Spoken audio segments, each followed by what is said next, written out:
로마서 강의 두 번째입니다. 우리 지난 시간 첫 번째 1절부터 7절까지 1장 1절부터 7절까지 인사한 거예요. 인사. 근데 인사에서 그냥 바로 바울은 우리의 정체성에 대해서 얘기해요. 특히 그 6절에 우리는 예수 그리스도의 것이 되었다 그랬어요. 따라합시다. 예수 그리스도의 것. 그래서 지난주에 설교가 예수 그리스도의 것이다. 예수 그리스도의 것이 뭐냐? 1절에 이미 세 가지가 나와 있죠. 바로 예수님의 종이고, 또 하나님이 파송한 사도고, 그 다음에 복음의 특정함을 입은 자고, 그리고 마지막 7절에 은혜와 진리로 풍성한 성도로 부름을 받았다. 그래서 저와 여러분이 이 인사말 끝냈거든요. 저는 이번 이 로마서 강의에 굉장히 기대감을 가져요. 우리 모든 성도들이 정말 일생일대의 큰 하나님의 변화의 역사가 일어나고, 우리 교회도 정말 로마 교회 못지않은 위대한 교회로 거듭날 줄로 믿습니다. 그래서 여러분이 로마서를 좀 이렇게 여러 번 읽었으면 좋겠어요. 그래서 16장을 그냥 빠르게 읽으면 30분 안에 읽을 수 있거든요. 그러니까 듣기 성경도 요새 있잖아요. 그래서 많이 읽으셔서, 어떤 분은 아예 로마서를 통째로 암송을 하는 분도 계시다는데, 하여튼 로마서를 통해서 저와 여러분에게 하나님의 복음의 문이 활짝 열리기를 주님의 이름으로 축원합니다. 아멘. 이 바울은 로마 교회를 가본 적이 없어요. 또 바울이 세운 교회도 아니었습니다. 지난주에 말씀드린 것처럼 아마 그 오순절 날에 예루살렘의 교회가 시작할 때 이 3대 절기에는 유대인들 그 해외 교포들, 디아스포라들이 예루살렘에 모이거든요. 근데 오순절 날 모여서 거기 교회 탄생을 목격하고, 그리고 성령을 받고 이들이 다시 로마로 가서 거기서 교회를 세운 것으로 알려져 있어요. 그래서 지금 이 바울이 로마서를 쓸 때가 한 주후 58년쯤 되는데, 이때는 이미 로마 교회가 한 세워진 지가 20여 년이 넘을 때입니다. 그래서 로마 교회가 어떤 유명한 지도자는 없었지만 굉장히 이렇게 그 핍박 가운데서도 교회가 성장하고 또 소문이 많이 났어요. 근데 그거를 이 바울이 듣고 마음에 하나님의 어떤 부르심을 받은 것 같아요. 이 로마 교회, 이따가도 얘기했지만 너무 이게 중요한, 복음 전략적으로 중요한 곳이다 싶어서 이제 로마 교회에 편지를 쓰면서 자기가 인사를 하고, 그 다음에 오늘 이 본문 두 번째 강의인 8절부터 15절까지는 자기의 계획을 얘기하는 거예요. 내가 로마에 가고자 하는 그런 계획을 얘기를 하면서 8절에 보면, 그래서 여러분이 이 로마서 강의할 때는요, 자막만 보지 말고요, 성경을 꼭 가지고 다니시면서 로마서를 이렇게 깨끗하게 하지 말고 좀 지저분하게 밑줄도 치고 동그라미도 치고 노트도 하고 또 단락도 잘라보고 이렇게 해서 완전히 로마서와 우리 성수교회와 우리 교인들이 이렇게 하나가 됐으면 좋겠어요. 그러면 굉장히 그 하나님의 특별한 은혜가 임할 줄로 믿는데요. 그래서 8절에 보니까 뭐라고 그래요? 내가 하나님께 감사하면 너희 믿음이 온 세상에 전파되었다. 그러니까 이미 로마 교회가 믿음이 있는 교회로 이렇게 알려져 있는 것을 감사하면서 칭찬을 해요. 그러면서 9절에 보니까 뭐라고 있는 거 아니? 그의 아들의 복음 안에서 내 심령으로 섬기는 하나님 그랬어요.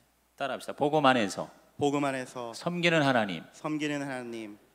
우리 지금 조경현 장로님이 마이크로 얘기를 하니까 우리는 가만히 있어도 되겠다 그렇게 생각하지 마시고, 여러분도 어떻게 해요? 큰 소리로 같이 따라하시고 읽으세요.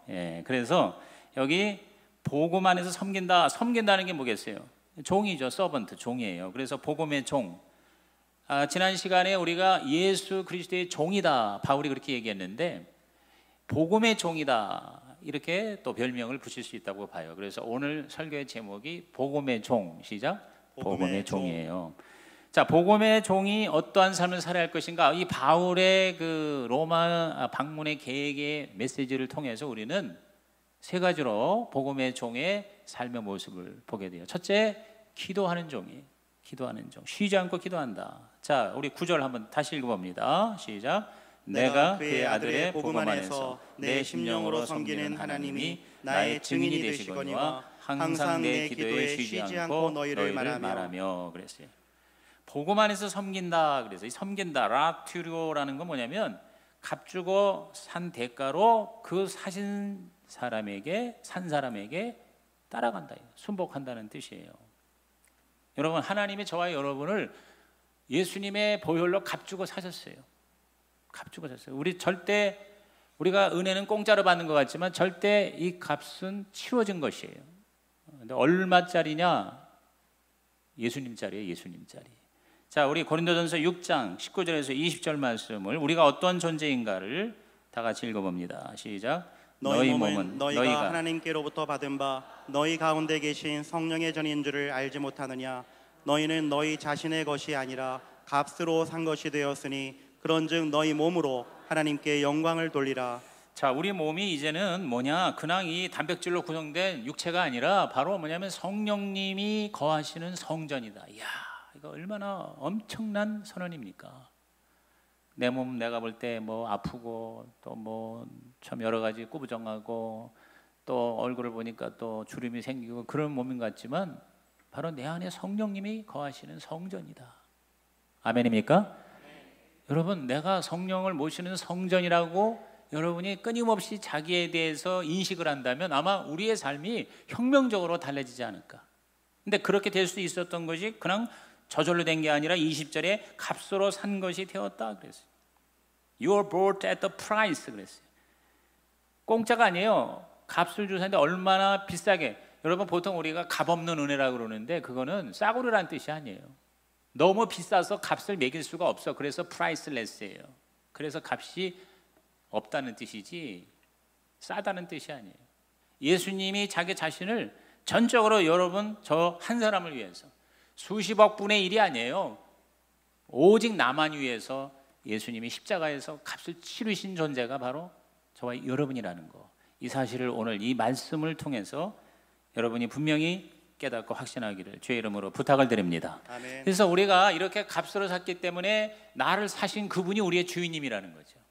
어제 우리 장현범 목사님의 메시지가 바로 그 주인님의 소원이라고 그랬는데, 주인님이라는 이건 보통 우리가 주님 하니까 잘 이렇게 뭐라 그럴까 이렇게 감이 안 잡히는데 주인님이다. 그 당시에 이제 이렇게 값 주고 샀더니 너 이제 자유 이제 얻었으니까 가라 그랬더니 이 주인이 너무너무 자기를 사서 자유를 준 주인이 너무 좋은 분 같아서 스스로 내가 당신의 종이 되겠습니다. 당신은 내 인생의 주인, 내가 섬기게 해줍니다.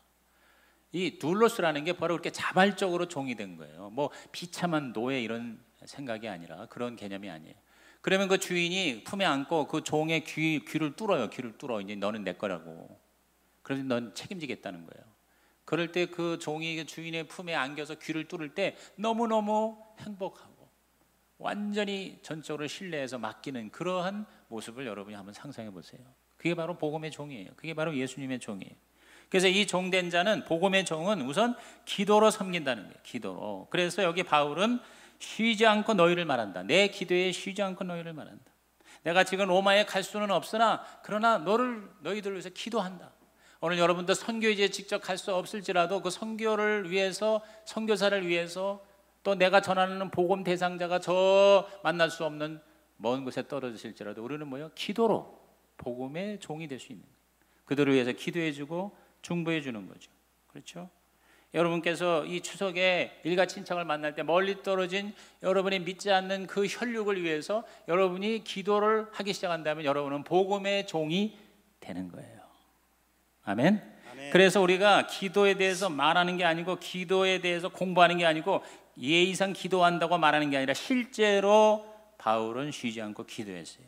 그래서 바울은 기도에 대한 얘기를 할 때 항상이라는 말, 모든이라는 말, 이런 말을 자주 썼어요. 자, 우리 에베소서 6장 18절, 에베소 6장 18절을 한번 읽어보겠습니다. 시작. 모든 기도와 간구를 하되 항상 성령 안에서 기도하고 이를 위하여 깨어 구하기를 항상 힘쓰며 여러 성도를 위하여 구하라. 근데 이게 이제 우리한테 권면하지만 바울이 이러한 삶을 살았을 것 같아요. 모든 기도와 간구다. 모든 기도와 간구.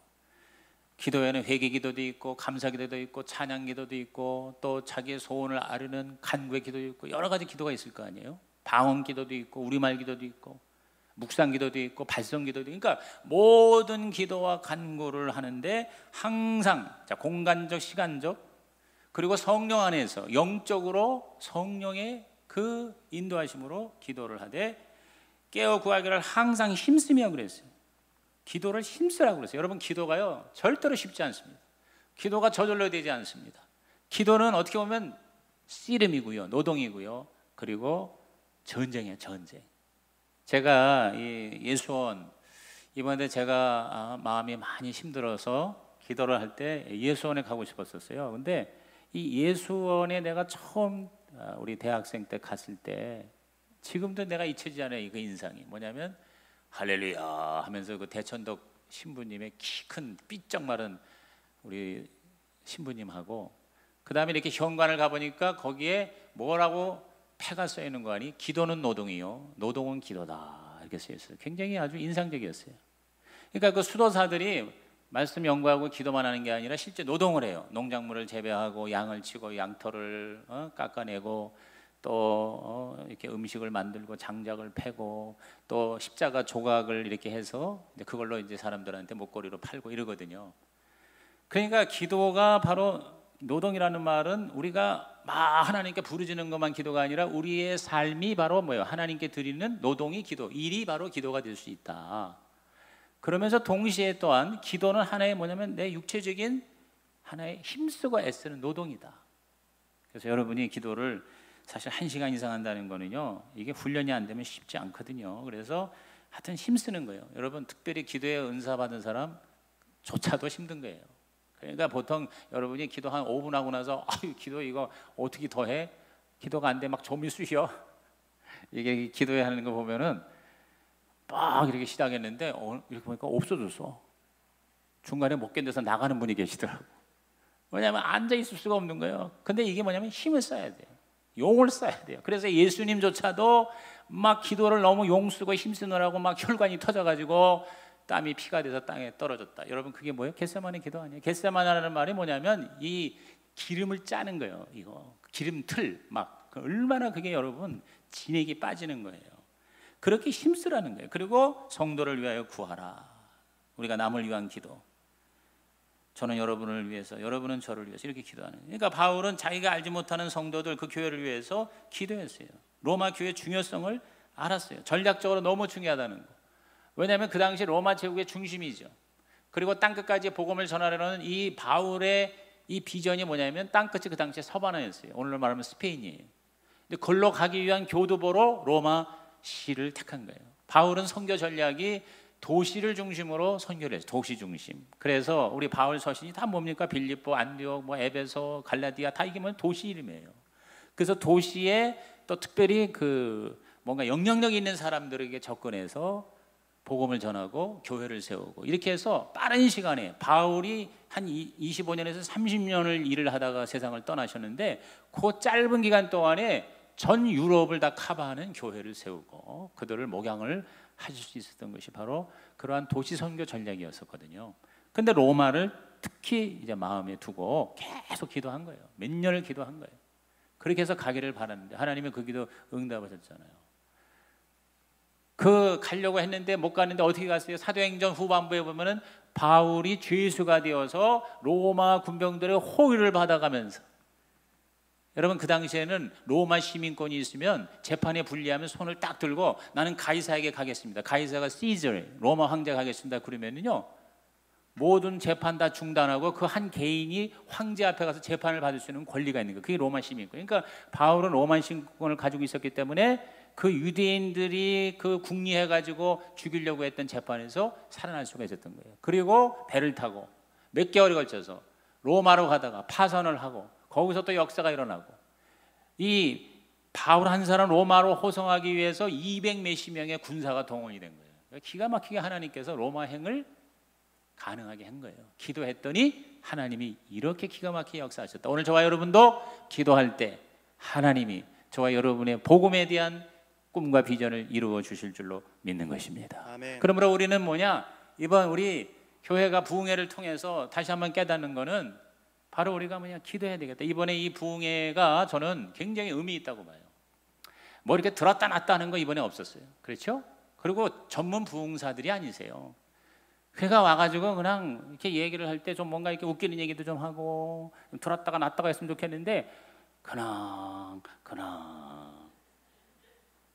아이고 둘째 날은 진짜 그랬어요. 근데 내용은 너무 좋았고 그리고 굉장히 우리에게 울림이 되는 거예요. 근데 저는 그것이 왜 그러느냐, 우리가 21일 동안 이 부흥회를 위해서 몇십 명밖에 안 됐지만 그러나 꾸준히 기도했기 때문에 성전에 모여서 그래서 저는 여러분이요 기도를요 내가 기도하니까 그러지 마시고 기도에는요 세 가지 기도를 해야 돼요. 첫째가 뭐냐면 따라합시다. 성전 기도. 성전에 모여서 연합으로 콘서트 프레어라고 그래. 이게 기도 합주를 해야 돼요. 그러니까 우리가 통성기도, 합심기도 이게 뭐냐? 프레어 콘서트 프레어다. 그래서 우리가 모여서 기도하는 게 굉장히 중요합니다. 철야나 새벽이나 아니면 기타 이런 예배 때 이 주일도 할 수 있으면 제가 1, 2분이라도 다 일어서서 하나님을 향하여 기도하게 하는 이유가, 설교 전에 왕이신 하나님 찬양하며 기도하게 하는 이유가 뭐냐면 기도 합주가 하나님 기쁘시게 하는 거예요. 그 다음에가 다락방 기도입니다. 따라합시다. 다락방 기도. 이건 뭐냐? 두세 사람이 모여 기도하는 거예요. 구역에서 드리는 기도.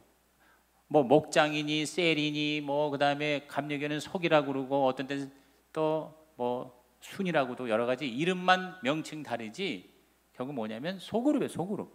그래서 소그룹에서 몇 사람이 모여서 드리는 기도가 다락방이다. 다락방이다. 여러분 그게 필요한 거죠. 복음의 종이 돼서 기도를 한다면 그 다음에 세 번째가 따라합시다. 골방기도. 골방기도. 이거 뭡니까? 1대1로 내가 하나님 앞에서 내가 매일 우리가 드리는 기도죠. 그 골방이 성전에 나와서 나 혼자 드릴 때 성전이 골방이 될 수가 있어요. 여러분의 거실, 여러분의 안방, 여러분의 골방이 직장 사무실도 골방이 될 수 있겠죠. 이렇게 여러분께서 모든 기도라는 게 바로 이런 기도예요. 공간적으로 모든 기도. 그런 기도를 우리 하나님께 드리는 거예요. 그래서 이렇게 기도를 할 때 하나님이 그걸 기가 막히게 응답하셨다. 특별히 복음의 종은 먼저 전하기 전에 기도부터 하는, 이걸 보통 기도 전도라는 말까지 요새 성경에서 나와요. 프레어 이벤젤리즘.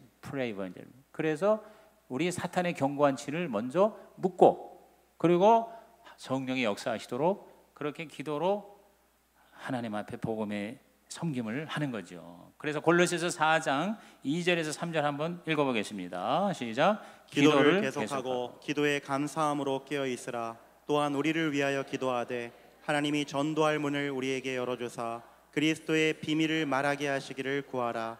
내가 이 일 때문에 매임을 당하였노라. 여기 보니까 하나님의 전도할 문을 우리에게 열어주사 그리스도의 비밀을 말하게 하시기를 구하라 그랬어요. 그러니까 바울이 아무리 실력이 있어도 자기가 말 잘한다고 전도가 되는 게 아니라는 것을 알았던 거예요. 그러니까 성도들에게, 골로새 교회 교인들에게 나를 위해서 좀 기도해 주세요. 전도의 문이 열리도록 기도해 주세요. 여러분이 그렇게 주의 종을 위해서 또는 선교사를 위해서 아니면 전도하는 사람을 위해서 중보기도 할 때 전도 대상자를 위한 기도와 전도하는 사람을 위한 기도 합쳐질 때 여러분 복음의 문이 활짝 열리게 될 줄로 믿는 것입니다. 우리 성시교회가 복음의 문이 열리도록 기도하는 복음의 종이 많이 일어나기를 주님의 이름으로 부탁을 드립니다. 아멘. 사실 지금 제가 아까 우리 기도할 때 했지만 지금 보통 심각한 게 아닌 게 북한이 5차 핵실험을 했잖아요. 순식간에. 이게 지금 제정신이 아니잖아요. 그러니까 그런 염려가 또 되는 것도 있는 거예요. 뭐냐면 진짜 이제 공개적으로 얘기했다고 그러잖아요. 그 3단계 군사작전에서 하나는 만약에 핵 사용을 하게 되면 직후든지 직전이든지 바로 김정은이가 있는 평양을 쉽게 말하면 그대로 아주 멸절시키는 그런 작전을 하겠다 이런 얘기까지 하는데 어떻게 보면 생각보다 혹시요 미국이 그렇게 만만한 나라가 아닙니다. 미국이란 나라가 얼마나 어마어마한 나라인데 자꾸 저렇게 나오면은 하다못해 뭐 어떤 선제 공격을 우리가 원하지 않는데도 할 수 있을지도 몰라요. 아니면 김정은이가 실수로 아니면 열받아가지고 2판 4판 죽을 판 해가지고는 그냥 하나 이렇게 쏘대면 바로 어제 그제 신문에 보니까 서울에 하나 떨어지면은요 즉사하고 중상 입어서 죽어가는 사람은 100만 명이 넘습니다. 그리고 그 이후에 방사능의 그 예를 들어서 모든 후유증이라는 것은 상상을 초월하거든요. 그러니까 어떤 일이 있어도 실수든지 뭐든지 간에 이 땅에 핵폭탄이 터지지 말아야 되는데 이걸 어떻게 우리가 할 수 있냐 이 말이에요. 지금 아무도 못 말리는 거거든요. 그래서 저는 기도밖에는 없다. 기도밖에. 핵폭탄을 막을 수 있는 또는 이러한 이 기가 막힌 상황을 이걸 해결할 수 있는 길은 기도 폭탄이 우리 모든 한국교회와 모든 우리 그리스도인들에게 터지는 역사가 있기를 주의 이름으로 부탁을 드리는 것입니다. 아멘. 두 번째는 복음의 종은 뭐냐? 사람들을 찾아 나선다는 거예요. 기도만 하는 게 아니라, 자, 우리 10절, 1장 10절을 읽습니다. 시작. 어떻게 하든지 이제 하나님의 뜻 안에서 너희에게로 나아갈 좋은 길 얻기를 구하노라. 어떻게 하든지 하면서 너희에게로 나아갈 줄을 좋은 길을 얻기를 구하는. 그러니까 바울은요 정말 이 로마에 가고 싶어한 거예요. 그렇습니다. 오라가 아니라 가라라는 거예요.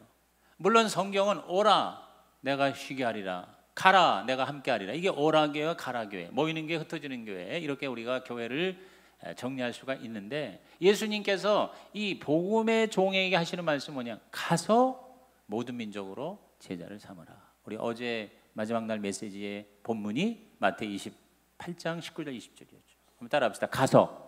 가서 제자 삼으라 그랬어요.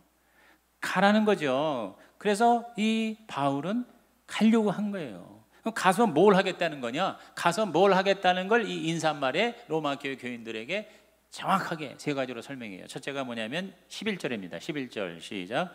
내가 너희 보기를 간절히 원하는 것은 어떤 신령한 은사를 너희에게 나누어 줘 너희를 견고하게 하려 함이니.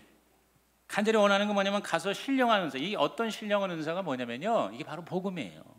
정확한 복음이에요. 지금 로마 교회가 일어났지만 자생적으로, 그러나 그 로마 교회가 진짜 복음적이지 아닌지를 바울은 가서 한번 확인하고 싶었어요. 왜냐하면 그 당시에 그 핍박 가운데에서 이게 예를 들어서 사도 바울이나 베드로나 예루살렘 총회에서 이렇게 확실한 그 라인으로 연결된 교회면은 이게 소통이 괜찮은데, 이게 그냥 자기도 모르는 채 자생적으로 생기니까 이게 정말 올바른 복음적 교회인가가 사실은 굉장히 이슈잖아요.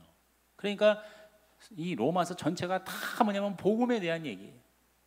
그래서 이제 우리가 이제 좀 이따가 나오는 게 이제 죄에 대한 얘기가 나거든요. 죄와 구원과 성령과 교회와 그리고 종말에 관한 얘기거든요. 그러니까 이런 복음을 정확하게 가서 전해줄 필요가 있었던 거예요. 또 이단들이 굉장히 많았거든요. 이단에서 보호가 돼요. 또 핍박이 있었거든요. 그리고 무엇보다 그 로마라는 그 나라가 그 당시에는 세계 최고의 도시이기 때문에 바로 황제의 복음, 제가 지난주에 얘기했죠. 세속화, 금과 은과 물질과 황제가 베푸는 그런 선물에 교회가 세속화될 수도 있었을 것이라는 거예요. 그런 것들을 가서 신령하다는 게 뭐냐면 영적인 제대로 된 하나님의 선물, 복음을, 또 물론 뭐 성령의 여러 가지 은사들을 내가 나누어 주길 원한다. 그 다음에 12절 있습니다. 시작. 이는 곧 내가 너희 가운데서 너희와 나의 믿음으로 말미암아 피차 안위함을 얻으려 함이라. 두 번째는요, 그 견고하게 할 뿐만 아니라 정확한 복음을 선물을 줘서 견고하게 할 뿐만 아니라 기초가 튼튼할 뿐만 아니라 안위함이라고 그랬어요. 안위함. 이 안위함이라는 게 뭐냐면 격려예요. encourage. 내가 격려하게. 피차예요. 피차. 바울은 바울대로 로마 교회 때문에 힘을 얻고 로마 교회는 바울의 목회로 또 격려를 받는 거거든요. 그렇습니다. 여러분, 우리가 이렇게 사람을 가서 만나고 함께하는 거 이유가 뭐냐면요, 우리들이 그걸로 인해서 견고해지고 우리들이 위로와 격려를 받기 위함이에요. 우리는 너무 상하기 쉬운 존재예요. 근데 그거를 뭐요? 다른 사람으로부터 격려를 받는 거예요. 이번에 우리 그 이경준 목사님이 와가지고 이제 우리 같이 얘기하는 가운데 공동체에 대해서, 이 공동체가 굉장히 중요하다.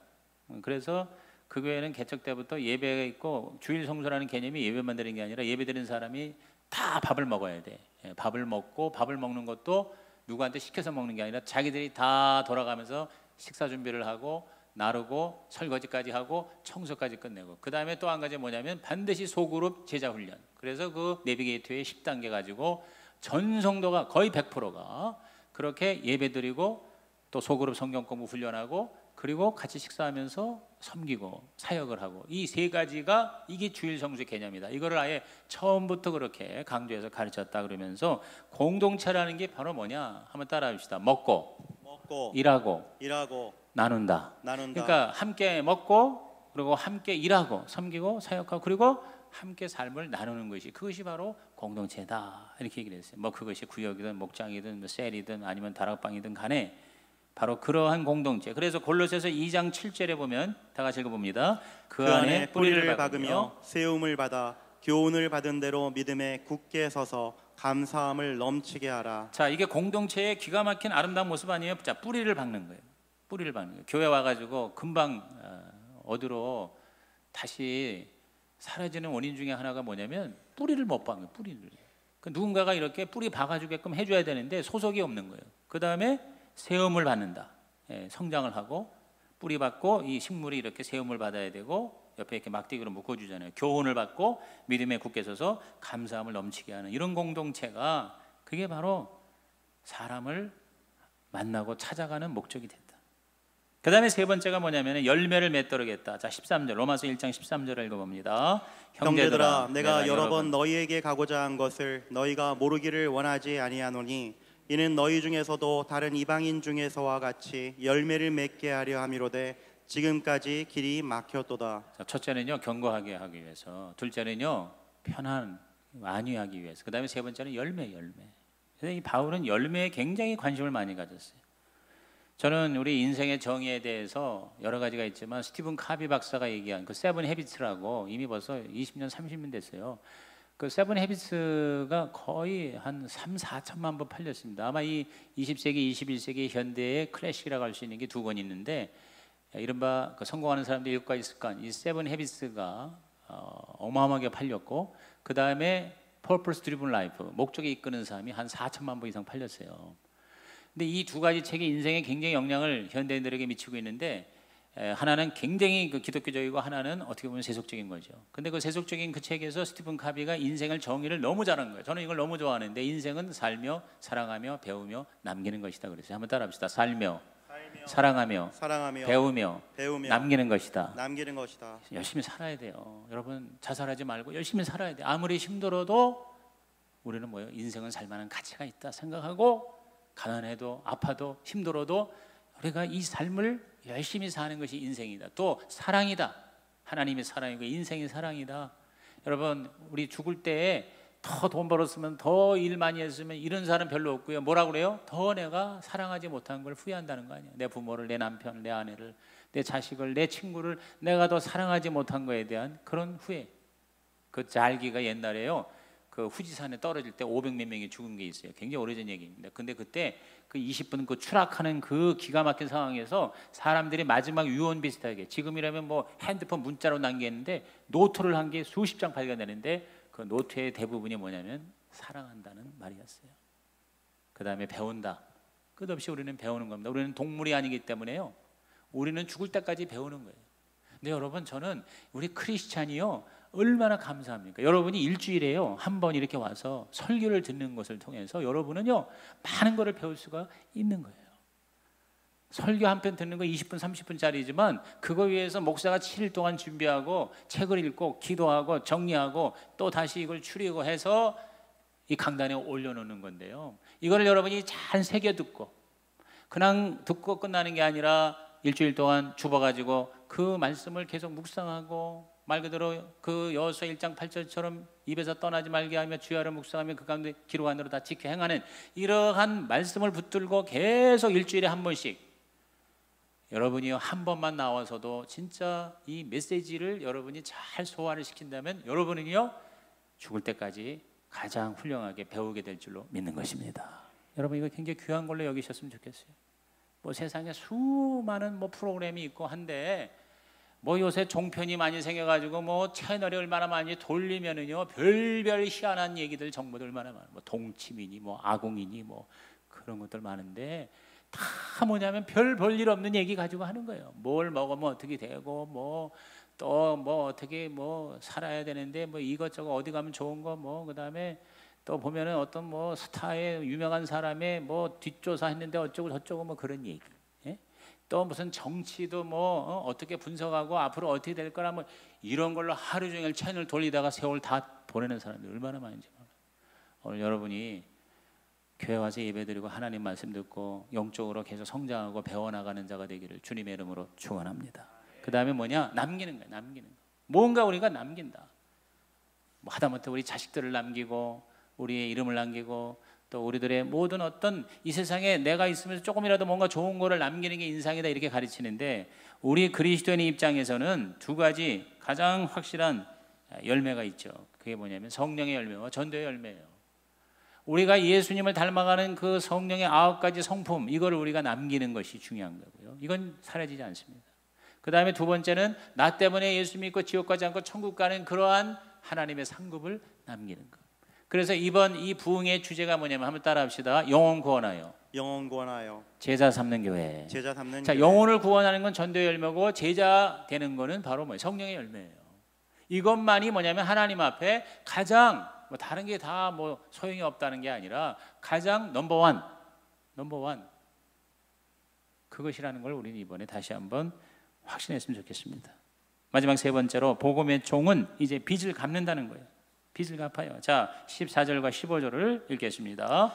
헬라인이나 야만인이나 지혜 있는 자나 어리석은 자에게 다 내가 빚진 자라. 그러므로 나는 할 수 있는 대로 로마에 있는 너희에게도 복음 전하기를 원하노라. 자, 여기 우리 빚진 자라고 그랬잖아요. 빚진 자. 사실 제가 이 설교 제목을 복음의 빚진 자 이렇게 하려고 했었어요. 그런데 우리 앞부분에 종이라는 얘기가 나와서 우리가 왜 내가 복음의 종이 되냐면요, 이게 내가 어마어마한 빚을 진 거예요. 하나님으로부터.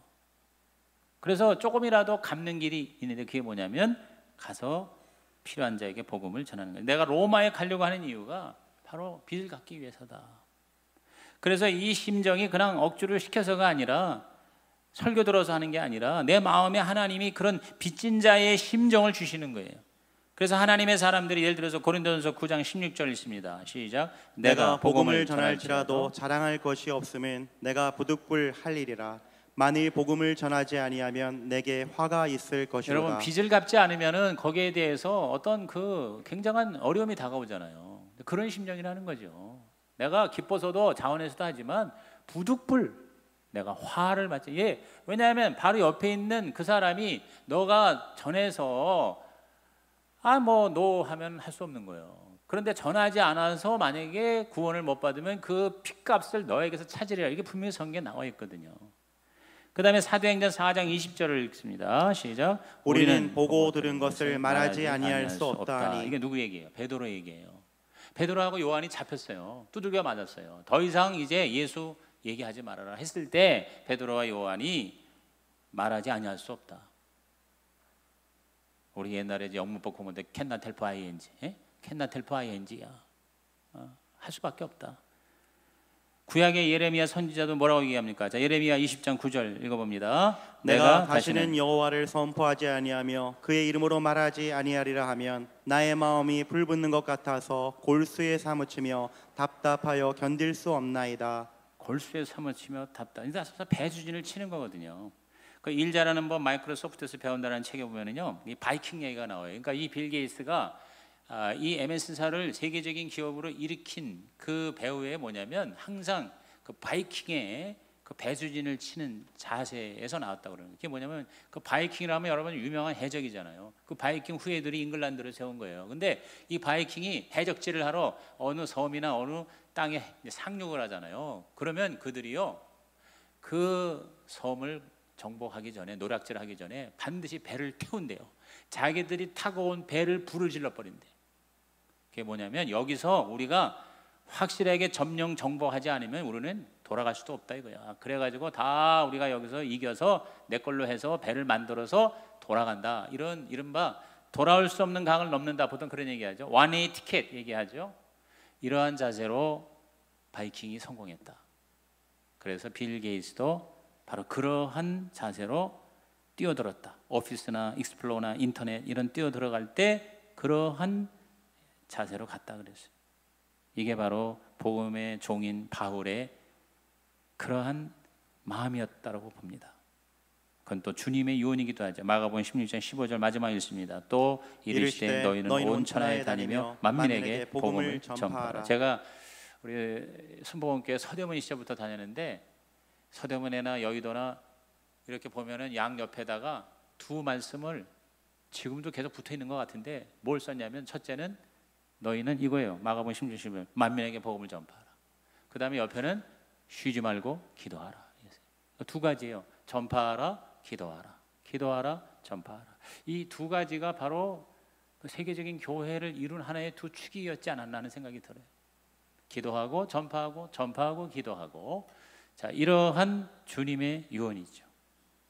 그 바나우스 박사가 이제 그런 말을 했어요. 현대 크리스찬들이 듣고 오고 가고 선교하고 성경 공부하고 그 이해했다 반응을 보입니다. 그러나 그들은 말하지 않습니다. 자기에게 이르는 놀라운 일을 증거하지 않습니다. 자폐증 아이를 가진 부모가 얼마나 슬프고 안타깝습니까? 여러분, 자폐증이 뭡니까? 표현을 안 하는 거예요. 표현을. 말을 안 해. 다 알아. 똑똑해. 아주 스마트한데 입을 꽉 다물고 있어요. 이거 아주 미치는 거죠, 부모들이. 그래서 이 자폐증을 치료하기 위해서 여러 가지 요법이 나와요. 그런데 우리가 자폐증 신자라면 우리의 아버지께서 얼마나 안타깝고 답답하실 것인가, 이렇게 반문을 하는 것입니다. 기도하시겠습니다. 하나님, 오늘 3부 예배자들이 정말 하나님께서 바울처럼 존귀하게 사용하시는 복음의 종이 되게 하여 주옵소서. 예수님의 이름으로 기도하옵나이다.